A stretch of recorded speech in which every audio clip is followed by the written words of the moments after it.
কুল রাখি না মান রাখি, এই অবস্থা হবে না তো মোহাম্মদ ইউনূসের? 2025 সালের শেষ দিক থেকে 2026 সালের প্রথমার্ধের মধ্যে নির্বাচনের সময় নির্ধারণ করা যায়। ইলেকশনের কথা বললে অনেকেরই মুখ বাঁকা হয়ে যায়, মানুষ আজকে বাঁচা রাস্তায় ঘুরছে, মানুষ কথা বলতে পারছে ঠিকই, কিন্তু দেশের মানুষের অভাবের কারণ রয়ে গেছে। যতক্ষণ পর্যন্ত নির্বাচিত সরকার না আসবে ততদিন পর্যন্ত এই সমস্যার কোনো সমাধান হবে না।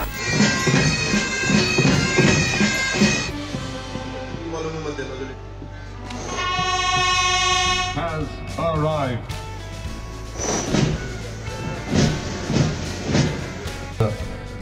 Carrying the national flag of India. And oh my God. নমস্কার, নিউজ 18 বাংলায় আমি অয়ন। কুল রাখি না মান রাখি, এই অবস্থা হবে না তো মোহাম্মদ ইউনূসের? বাংলাদেশে ভোট নিয়ে তিনি আজকে বললেন বিজয় দিবসে যে 25-এর শেষে অথবা 26-এর শুরুতে ভোট একটা সম্ভাবনা আছে। বিএনপি চায় ভোট হোক যত দ্রুত সম্ভব, জামাত চায় না ভোট হোক বাংলাদেশে। আসলে আপনাদের ভোট, আপনাদের ব্যাপার, সবই ঠিক আছে, কিন্তু গণতন্ত্র ফেরাতে হবে তো বাংলাদেশে। আপনারা বলেন গণতন্ত্র রয়েছে, কিন্তু গণতন্ত্র কোথায় রয়েছে এই প্রশ্নটা ইদানিংকালে খুব ঘুরে ফিরে আসছে। আপনাদের হাসিনা, শেখ হাসিনা কি করেছেন না করেছেন তার বিচার আপনারা করবেন, সেটা নিয়ে আপনারা ভাববেন নিশ্চয়ই, কিন্তু আমাদেরকেও তো ভাবতে হবে প্রতিবেশী দেশ নিয়ে। কারণ যে প্রতিবেশী দেশ যদি অস্থির হয়, প্রতিবেশী দেশ, সেই প্রতিবেশী দেশ অস্থির হলে আমাদের ওপরেও প্রভাব পড়বে। বিজয় দিবস থেকে তিনি বললেন যে 25-এর শেষে অথবা 26-এর শুরুতে ভোট বাংলাদেশে হওয়ার সম্ভাবনা। বিএনপি কিন্তু বেঁকে বসেছে, তারা বলছেন বেশি দিন তারা ধৈর্য রাখবেন না, বেশি দিন তারা অপেক্ষা করতে রাজি নন। একেবারে বিএনপির নেতা, তার মুখেই আজকে শোনা গেছে এই কথা। গত 3টা নির্বাচনে ভোটারদের অংশগ্রহণ করার সুযোগ ছিল না, ভোটার তালিকা যাচাই করার সুযোগ হয়নি কারণ। গত 15 বছরে যারা ভোটার হওয়ার যোগ্য হয়েছে তাদের সবার নাম ভোটার তালিকায় তোলা নিশ্চিত করতে হবে। নির্বাচন কমিশন এবং সকল সামাজিক প্রতিষ্ঠান ও রাজনৈতিক দলের প্রতি আমার আহ্বান, সবাই মিলে আমরা যেন ওই লক্ষ্য অর্জনে নানা প্রকার সৃজনশীল কর্মসূচি গ্রহণ করি। বিশেষ মনোযোগ দিয়ে ভুয়া ভোটারদেরকে তালিকা থেকে বের করে দিতে হবে। আমি সকল প্রধান সংস্কারগুলো সম্পন্ন করে নির্বাচন আয়োজন করার ব্যাপারে বরাবর আপনাদের কাছে আবেদন জানিয়ে এসেছি। মোটা দাগে বলা যায় 2025 সালের শেষ দিক থেকে 2026 সালের প্রথমার্ধের মধ্যে নির্বাচনের সময় নির্ধারণ করা যায়। এই দেশের মানুষ ভোটের অধিকার চায়, আমরা শুনেছি, আমরা দেখেছি। ভোটের কথা বললে, ইলেকশনের কথা বললে অনেকেরই মুখ বাঁকা হয়ে যায়, মানুষ আজকে বাঁচা রাস্তায় ঘুরছে, মানুষ কথা বলতে পারছে ঠিকই, কিন্তু দেশের মানুষের অভাবের কারণ রয়ে গেছে। যতক্ষণ পর্যন্ত নির্বাচিত সরকার না আসবে ততদিন পর্যন্ত এই সমস্যার কোনো সমাধান হবে না। তাই আমরা চাই এই সরকার এক রোডম্যাপ ঘোষণা করুক। আসলে অনেকেই অভিযোগ করছেন মোহাম্মদ ইউনূস হচ্ছেন একেবারে পুতুল। সেই পুতুল যিনি, তার ভূমিকা এই মুহূর্তে, সেই পুতুল ভারত বিদ্বেষ কথা বলছেন। আপনারা বলছেন গণতন্ত্রের কথা, আপনারা বলছেন ভোটের কথা, কিন্তু সেই ভোটটা হবে কিভাবে? এখন তো অরাজকতা চলছে, মাৎসন্যায় চলছে, বলাই যায় কোট আনকোট, কারণ ভারত বিদ্বেষী কথাবার্তা। আচ্ছা বলুন তো আপনারা, যে ধরনের সংখ্যালঘুদের ওপরে অত্যাচার, সংখ্যালঘুদের সঙ্গে হিংসাত্মক আচরণ, এই সমস্ত কিছু যখন হচ্ছে, তখন ভারত বিদেশ সচিব গেলেন, কথা বললেন। কথা বলতে গিয়ে তাকে বলা হলো গণমাধ্যমে অনেক রকম মিথ্যা প্রচার হচ্ছে, সেই গণমাধ্যমে মিথ্যা প্রচার হচ্ছে যে তার প্রমাণ তুলে ধরতে পারলেন? তুলে ধরবেন কি করে, এটাই সব থেকে বড় প্রশ্ন রাখছেন আন্তর্জাতিক সম্পর্ক বিশেষজ্ঞরা, যেখানে প্রতিটি পদে পদে ভারত বিদ্বেষী কথা উঠে আসছে। 5 আগস্টের পরে মনে হয় নাই, এই 10 দিন ধরে মনে হয়েছে বাংলাদেশ স্বাধীন। স্বাধীনতার ইতিহাসে কে তথাকথিত 71-এর স্বাধীনতার নাম দিয়া ভারতের গোলামির জিঞ্জিরে, পাকিস্তানের গোলামি বাদ দিয়া ভারতের গোলাম হয়েছিল বাংলাদেশ। অথচ এখন ভারতের বিরুদ্ধে বাংলাদেশ বিবৃতি দেয়। ভারতের বিরুদ্ধে কি দেয়? এখন না কিছুটা মনে হয় স্বাধীন। ভারতের যে government is a real suppressing government. ভারতে 140 কোটি লোকের মধ্যে 135 কোটি হচ্ছে দলিত, হরিজন, অচ্ছুত, মুসলমান এবং সাপ্রেসড 7 সিস্টার লোকজন। এদের মুক্তি দান করার জন্য আমরা যথেষ্ট। আমাদের দেশের সেনাবাহিনী এবং সৈনিকের সম্মুখ যুদ্ধে LGBT সমাজের সৈনিকরা কক্ষিণ কালেও জয়লাভ করতে পারবে না। আজকে বিজয় দিবস, আজকে বিজয় দিবসে আপনারা অস্বীকার করতে পারেন যে ভারতীয় সেনাবাহিনী না থাকলে পরে আপনাদের বিজয় দিবস আসতো না, বাংলাদেশ স্বাধীন হতে পারত না। আজকে একজন নেতা বলছেন, তিনি বলছেন যে পাকিস্তানের গুলামি ছেড়ে ভারতের গুলামি করতে হয়েছে। ভারতের গুলামি কিভাবে করেছেন? ভারত যেভাবে বন্ধুত্বপূর্ণ সম্পর্ক একেবারে আপনাদের পাশে দাঁড়িয়ে থেকে করেছে, সেই বন্ধুত্বপূর্ণ সম্পর্ক ছিল এবং আজকেও আমরা আশা করি বন্ধুত্বপূর্ণ সম্পর্ক থাকবে। কিন্তু সংবাদ মাধ্যমকে যেভাবে দায়ী করছেন, শুধুই সংবাদ মাধ্যম, শুধুই ভারতীয় সংবাদ মাধ্যমকে দায়ী করলে, ভারতকে দায়ী করলে আপনারা আপনাদের সুন্দর স্বর্ণযুগ ফিরে পাবেন, নাকি এখন স্বর্ণযুগে আছেন? কি বলবেন? এই প্রশ্ন করছেন আন্তর্জাতিক সম্পর্ক বিশেষজ্ঞরা।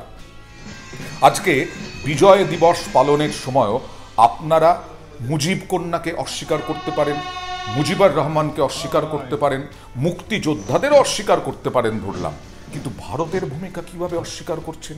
বিজয় দিবসের দিন ভারতের বিদ্বেষমূলক আচরণ, বিদ্বেষমূলক বক্তব্য কিভাবে রাখছেন? আজকে একজন বলছেন যে লেজুর দেশ হয়ে থাকা চলবে না ভারতের। বলা হচ্ছে বাংলাদেশ লেজুর দেশ হয়ে থাকবে না। বলা হচ্ছে ভারতের থেকে ভারতে কেন চিকিৎসা করাতে যাচ্ছেন বাংলাদেশিরা, কেন থাইল্যান্ডে যাচ্ছেন, কেন সিঙ্গাপুরে যাচ্ছেন? বাংলাদেশের স্বাস্থ্য পরিকাঠামোকে যারা যারা যাচ্ছেন বিদেশে, তারা নাকি ঠিকমতো উন্নতি করতে দিতে চায় না। আপনারাই যদি বাংলাদেশে স্বাস্থ্য পরিকাঠামো উন্নয়ন করতে পারতেন, তাহলে তো ভারতে আসতে হতো না, লক্ষ লক্ষ বাংলাদেশিকে থাইল্যান্ডে যেতে হতো না, সিঙ্গাপুরে যেতে হতো না। ভারতের ওপর নির্ভরশীল আপনারা, এটা পরিষ্কার বিভিন্ন আলোচনায় উঠে এসেছে। এখনও ভারত আপনাদেরকে পেঁয়াজ পাঠাচ্ছে, আলু পাঠাচ্ছে, লঙ্কা পাঠাচ্ছে, আরও অনেক দ্রব্য সামগ্রী পাঠাচ্ছে। যদি ভারত বন্ধ করে দেয়, তাহলে প্রশ্ন উঠছে যে বাংলাদেশের মানুষ, সাধারণ মানুষ, আপামর মানুষ, তারা কি খাবেন, কিভাবে জীবনযাত্রা পালন করবেন, কিভাবে তারা বেঁচে থাকবেন, সুস্থ স্বাভাবিক জীবনযাপন অতিবাহিত করবেন? এই প্রশ্ন তো উঠছে। আজকে বিজয় দিবসের দিন, আজকে বিজয় দিবসে পাকিস্তানের বিরুদ্ধে আমাদেরকে লড়তে হয়েছিল আপনাদের স্বাধীনতার জন্য। পাকিস্তানের বিরুদ্ধে জয় পেয়েছি আমরা, আপনাদের স্বাধীনতা এসেছে এবং আমাদের বহু জওয়ান, বহু সেনা সেদিন মৃত্যুবরণ করেছিলেন। পাকিস্তানকে ঘাড় ধরে এনে আমরা চুক্তিতে সই করতে বাধ্য করেছিলাম। হ্যাঁ, হতে পারে এখনকার যারা প্রজন্ম বা কয়েক বছর আগের যারা প্রজন্ম, তারা হয়তো সেই বিষয়গুলি সাক্ষী নেই, কিন্তু আজকে 1947 সালে আমি তো ছিলাম না যখন স্বাধীনতা হয়েছিল, তা বলে স্বাধীনতা যারা এনে দিয়েছেন, স্বাধীনতা আনতে যারা সাহায্য করেছিলেন, তাদেরকে অস্বীকার করতে পারি, ইতিহাসকে অস্বীকার করতে পারি? আজকে আপনারা বলবেন সংখ্যালঘুদের অত্যাচার কেন ভারতে হচ্ছে?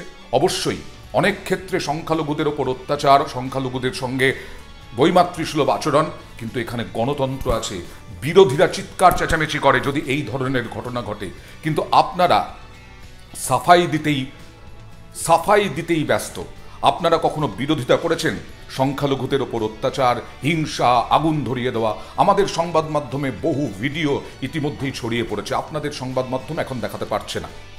কিন্তু ভারত বিদ্বেষী মনোভাব, ভারত বিদ্বেষী বক্তব্য, এইগুলো বন্ধ করতে পারছেন? সংখ্যালঘুদের ওপর অত্যাচার না হয় আপনারা অস্বীকার করছেন, কিন্তু ভারত বিদ্বেষী যে পর বক্তব্য উঠে আসছে, সেই ভারত বিরোধী বক্তব্যগুলো কি মোহাম্মদ ইউনূস সাহেব তিনি কি বন্ধ করতে পারছেন? তিনি কি ব্যবস্থা নিতে পারছেন? ভারত বিদ্বেষী বক্তব্য রেখে এক শ্রেণীর মানুষকে উৎসাহিত করা যায়, কিন্তু আপামর যে বাংলাদেশি মানুষ, বাংলাদেশি, তারা কি ভারত বিদ্বেষী একবারও ভেবে দেখেছেন? আজকে এই 9 জন মুক্তিযোদ্ধা বাংলাদেশের, তারা এসেছেন আমাদের আমন্ত্রণে বিজয় দিবসে যোগ দিতেই কলকাতার ফোর্ট উইলিয়ামে। তারা সকলেই বলছেন যে যা আতিথেয়তা, যে ধরনের আতিথেয়তা আমরা এর আগে বছরের পর বছর ধরে পেয়ে এসেছি, এই সব ঘটনার পরেও আমরা সেই একই আতিথেয়তা পাচ্ছি ভারত সরকারের পক্ষ থেকে এবং ফোর্ট উইলিয়ামে। বাংলাদেশের 99.9% লোক ইন্ডিয়া সম্পর্কে ভালো ধারণা পোষণ করে, বিকজ ইন্ডিয়া আমাদের এত ঘনিষ্ঠ বন্ধু। যে মুক্তিযুদ্ধে ভারতের যে অবদান, এটা কেউ অস্বীকার করতে পারবে না, এবং তাদের সহযোগিতা ছাড়া আমাদের মুক্তিযুদ্ধ কোনোদিনই সাকসেসফুল হইতো না, এবং আমরা তাদের কাছে কৃতজ্ঞ। এবং তাদের ওই মুক্তিযুদ্ধের মাধ্যমে যে ভ্রাতৃত্ব বন্ধন আমাদের মধ্যে গড়েছে, সেটা অটুট থাকবে, কেউ ভাঙতে পারবে না সেটা। কলকাতায় মানে কোনো ডিফারেন্স পেলেন এবার? না, সেম হসপিটালিটি। সবাই যাদের সঙ্গে দেখা হচ্ছে সবাই খুব সুন্দর করে কথা বলছেন। মুক্তিযুদ্ধে ভারতের যে অবদান, ভারতের যে কন্ট্রিবিউশন, সেটা কোথাও কি অস্বীকার করার একটা চেষ্টা চলছে বা আমরা খবর পাচ্ছি, সেটা কি বলবেন? না, এরকম আমার কাছে কোনো খবর নেই। আমরা সবসময় ভারতের অবদানকে অ্যাপ্রিসিয়েট করি। It was a great support that was given to the Bangladeshi people by Indian army and the Indian people. আজকে শেখ হাসিনা বলেছেন, আমি শেখ হাসিনাকে সমর্থনও করছি না। আমরা শেখ হাসিনা আমাদের ভারতে আশ্রয়ে আছেন, কারণ ভারত, এটা নিয়ম, ভারতের এটা রীতি যে যে ব্যক্তি রাজনৈতিক আশ্রয় চান তাকে রাজনৈতিক আশ্রয় দেওয়া হয়, বিশেষ করে বন্ধু দেশ, সেই বন্ধু দেশের প্রতিবেশী বন্ধু দেশ, সেই প্রতিবেশী বন্ধু দেশের প্রতি সৌজন্য দেখাতে। সেই কারণেই শেখ হাসিনাকে আশ্রয় দেওয়া হয়েছে। আপনারা তার জন্য রেগে যেতে পারেন, তার জন্য ক্ষোভ প্রকাশ করতে পারেন, কিন্তু দিনের পর দিন ভারত বিদ্বেষী কথা মোহাম্মদ ইউনূস সাহেব পারছেন এদের বিরুদ্ধে ব্যবস্থা নিতে, নাকি এদের বিরুদ্ধে ব্যবস্থা নিলে আপনার চেয়ার সরে যেতে পারে, মোহাম্মদ ইউনূসের চেয়ার নড়বড়ে হয়ে যেতে পারে, তাই মোহাম্মদ ইউনূস সাহস পাচ্ছেন না। এবার গণতন্ত্রের কথা, ভারতে গণতন্ত্র যেভাবে মজবুত, ভারতীয় গণতন্ত্র যেভাবে মজবুত, সেই মজবুত গণতন্ত্রের বিরুদ্ধে আপনারা শুধুমাত্র ভারত বিদ্বেষ আলোচনা করে কি পার পেয়ে যাবেন? ভারত বিদ্বেষ আলোচনা করে কি বাংলাদেশে জিনিসপত্রের দাম কমে যাবে, জিনিসপত্র একেবারে সহজলভ্য হয়ে যাবে, বাংলাদেশের মানুষ পেট ভরে দুবেলা খেতে পাবে? আপনারা যদি ভাবেন, সেই ভাবনা বোধহয় অলীক কল্পনা। আর তাই বিজয় দিবসের দিন ভারত বিদ্বেষী কথা বলা, ভারত বিদ্বেষী জিগির তোলা, এটা বোধহয় বন্ধ করা উচিত। শুধু বিজয় দিবসের দিন কেন, পরপর আমরা যে ধরনের বক্তব্য পাচ্ছি বাংলাদেশের বিভিন্ন নেতা, ছাত্র নেতা, বিএনপি নেতা, জামাত নেতা, সরকার পক্ষ, সেটা বোধহয় খুবই দুর্ভাগ্যজনক। এবং তার সঙ্গে সঙ্গে ভোট কবে হবে, সেই ভোটটা সবার ক্ষেত্রেই এই এশীয় উপমহাদেশে এইখানে মানুষের পক্ষেও খুব গুরুত্বপূর্ণ। বাংলাদেশ শান্ত হলে আমরাও শান্ত, আমরাও সুস্থির থাকব, বাংলাদেশের মানুষও সুস্থির থাকবেন এবং দুদেশের বন্ধুত্ব আরও গাঢ় হবে। সুতরাং আগামী দিনগুলোতে মোহাম্মদ ইউনূস এই একই কথা বলে যান কিনা সেদিকেও আমাদের নজর থাকবে। তবে বিএনপি না জামাত, কাকে এখন চুজ করবেন ইউনূস সরকার? দেখা যাক কুল রাখি না মান রাখি, কি হয় ইউনূস সরকারের অবস্থা।